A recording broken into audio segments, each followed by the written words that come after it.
Hi friends, welcome to టెక్వాజ్ YouTube channel. So topic ఏంటంటే, మీరు ఎప్పుడైనా కొత్త ఫోన్ కొన్నప్పుడు అయితే కొత్త ఆండ్రాయిడ్ ఫోన్ని ఎలా సెటప్ చేసుకోవాలనేది అయితే ఇప్పుడు చూద్దాం. సో ఇప్పుడు నేనైతే పోకో X3 అయితే ఫోన్ ఇప్పుడే పర్చేస్ చేశాను అన్నట్టు.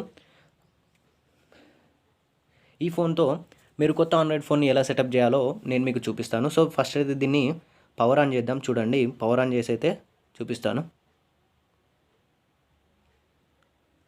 చూసినారు కదా, ఇక్కడ పోకో అని చెప్పి స్టార్ట్ అయితే అయిపోయింది అన్నట్టు. పవర్ ఆన్ అవుతుంది. ఇక్కడ ఎంఐయుఐ అని పడింది కదా. అండ్ నెక్స్ట్ ఇక్కడ మీరు చూడొచ్చు ఫ్రెండ్స్, ఇక్కడ లోడ్ అయితే అవుతున్నాడు, జస్ట్ సెకండ్ పడి. అండ్ ఇక్కడ ఎంఐయుఐ 12 అని పడింది. నెక్స్ట్ ఇక్కడ మనం నెక్స్ట్ అని అడుగుతుంది అన్నట్టు. ఇక్కడ ఆరో మార్క్ చూసినారు కదా, నెక్స్ట్ అని అయితే అడుగుతుంది. మ్యాక్సిమం ఇట్లా చాలా ఫోన్లకి అయితే సేమ్ ఉంటుంది ఫ్రెండ్స్. ఇక్కడ చూడండి, నేను నెక్స్ట్ క్లిక్ చేసిన. నెక్స్ట్ క్లిక్ చేసిన తర్వాత ఇక్కడ మీరు లాంగ్వేజ్ అయితే అడుగుతుంది ఫ్రెండ్స్. లాంగ్వేజ్ ఇంగ్లీష్ ఉంది, అండ్ తెలుగు ఉంది, హిందీ ఉంది, చాలా లాంగ్వేజెస్ అయితే ఉన్నాయి. అండ్ నేను ఇంగ్లీష్కే టిక్ చేసి ఉంది కాబట్టి దీన్ని నెక్స్ట్ క్లిక్ చేసిన. అండ్ ఇండియానా అంటే మన కంట్రీ అడుగుతుంది, సెర్చ్ చేసుకొని వేరేదైనా పెట్టుకోవచ్చు, ఇండియా. అండ్ నెక్స్ట్ క్లిక్ చేసిన. సెట్టింగ్ రీజియన్ అంటుంది. ఇక్కడ చూసినారు కదా, మీకైతే ఇంటర్నెట్ అవసరం అవుతుంది ఫ్రెండ్స్. మీరు ఎందుకంటే ఆండ్రాయిడ్ ఫోన్ కావాలంటే ఖచ్చితంగా గూగుల్ అకౌంట్ అయితే ఉండాలి. సో ఫస్ట్ అయితే దాన్ని కనెక్ట్ చేసేయండి. అంటే ఒక జీమెయిల్ అకౌంట్తో మీరు అటాచ్ చేయాలన్నట్టు గూగుల్ అకౌంట్ని. సో గూగుల్ అకౌంట్ని యాడ్ చేసిన తర్వాత మనకి సెటప్ అయితే కంప్లీట్ అవుతుంది అన్నట్టు. ఇక్కడ చూసినారు కదా, నేనైతే ఒక వైఫై అయితే ఆన్ చేసి ఉంచిన అన్నట్టు.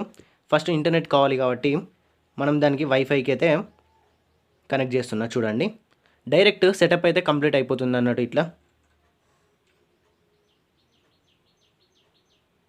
సో కనెక్ట్ అని క్లిక్ చేస్తే వైఫై అయితే కనెక్ట్ అయిపోయింది ఫ్రెండ్స్, ఇక్కడ చూడొచ్చు మీరు. అండ్ ఇక్కడ కింద నెక్స్ట్ అని ఉంది కదా, నెక్స్ట్ క్లిక్ చేయండి. సో ఇక్కడ టర్మ్స్ అండ్ కండిషన్స్ అయితే అడుగుతుంది. మనం ఇక్కడ వీటిని యాక్సెప్ట్ చేసేస్తే, యాక్సెప్ట్ చేసిన తర్వాత next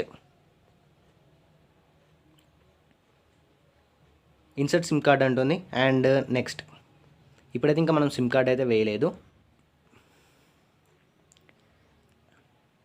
copy apps and data అంటుంది, వేరే ఫోన్లో నుంచి ఎక్కించుకోవడానికి అనుకుంటా. అండ్ నెక్స్ట్ క్లిక్ చేసిన, నేను డోంట్ కాపీ అని అయితే క్లిక్ చేసిన. సో మనకు ఫ్రెష్గా ఫోన్ అయితే వస్తుంది అన్నట్టు. ఇక్కడ చూడండి, చెకింగ్ ఇన్ఫో అంటుంది.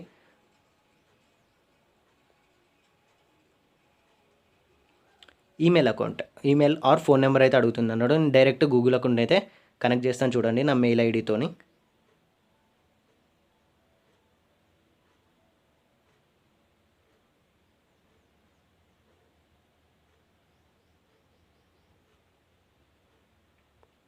సో మెయిల్ ఐడి ఇచ్చేసిన తర్వాత పాస్వర్డ్ అడుగుతుంది, పాస్వర్డ్ ఇచ్చేసేయండి. అండ్ పాస్వర్డ్ ఇచ్చేసిన తర్వాత మళ్ళీ నెక్స్ట్ క్లిక్ చేసినారంటే చూసినారు కదా, మెయిల్ అయితే యాడ్ అయిపోతుంది అన్నట్టు. Yes I am in. And I agree click చేయండి టర్మ్స్ అండ్ కండిషన్స్కి. సో గెటింగ్ అకౌంట్ ఇన్ఫో అంటుంది. And accept. Continue setup, keep going to get your phone fully setup, continue. ఇప్పుడైతే మనకి గూగుల్ అసిస్టెంట్ అడుగుతుంది friends. Google assistant కావాలన్నా లేదా అని కూడా మనం పెట్టుకోవచ్చు అన్నట్టు. లేదంటే తర్వాత కూడా మనం సెటప్ అయితే చేసుకోవచ్చు గూగుల్ అసిస్టెంట్ని. సో ఇక్కడ చూడండి, your assistant will be right with you అట. అండ్ టర్న్ ఆన్ క్లిక్ చేసిన నేను. అసిస్టెంట్ కూడా టర్న్ ఆన్ అవుతుంది అన్నట్టు. సో ఇక్కడైతే మనం గూగుల్ అసిస్టెంట్కి వాయిస్ ఇవ్వాలి కాబట్టి నేను కట్ చేసిన. And leave and get reminder అని చెప్పి నేను లీవ్ చేసేసిన అన్నట్టు. సో మెయిల్ ఐడికి అయితే పర్మిషన్ ఇచ్చేసిన తర్వాత ఇక్కడ sign in with Google account అంటుంది. సో నేను గూగుల్ అకౌంట్ అయితే ఇచ్చేసిన. MI account or Google account అని అడుగుతుంది. వేరే ఫోన్లకి అయితే మ్యాక్స్ ఇది అడగదు అన్నట్టు. సో నేను ఇక్కడ నా మెయిల్ ఐడితోని మళ్ళీ యాడ్ చేసి లాగిన్ అయితే అయిపోయాను అన్నట్టు. అండ్ ఇక్కడ చూడండి ఫ్రెండ్స్, సెటప్ అయితే కంప్లీట్ అయినట్టే అన్నట్టు. క్రియేట్ న్యూ ఎంఐ అకౌంట్ అని అడుగుతుంది.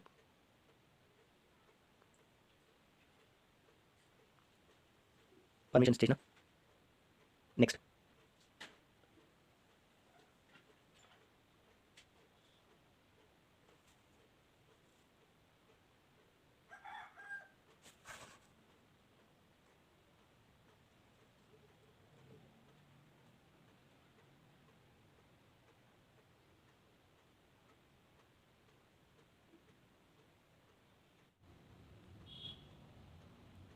Setup completed.